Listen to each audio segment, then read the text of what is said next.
I'm Princess Patsy, 24 years old. Registered nurse ako. 1 year doing this, nagkaroon ako Hyundai Elantra.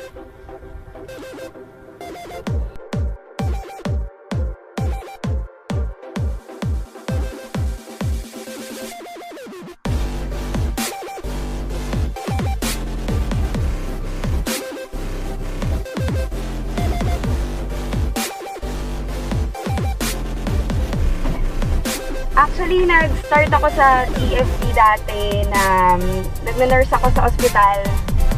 So, empleyado ako. Kaya lang, dapat alis na ako na ibang bansa. Kaya lang, na-realize ko bakit pa ako mag-ibang bansa, iwan ko yung pamilya ko, kung pwede naman palang kumita dito sa Pilipinas. Until na-invite ako sa TFD.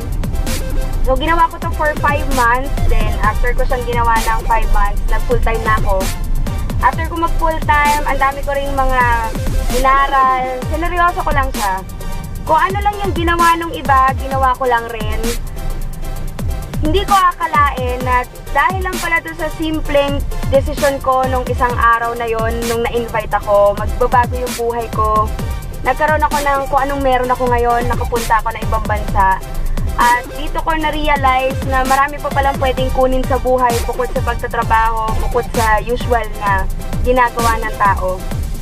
So, I believe maganda akong tinry namin, maganda akong tinry ko.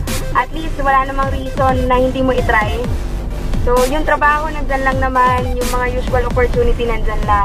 Pero yung opportunity na magkaroon ka in 1 year ng sarili mong kotse, 3 to 5 years, sarili mong bahay, sarili mong mansyon. So, ibang klase yun. Dito ko yung lahat nakuha dito sa iDream, sa TFD.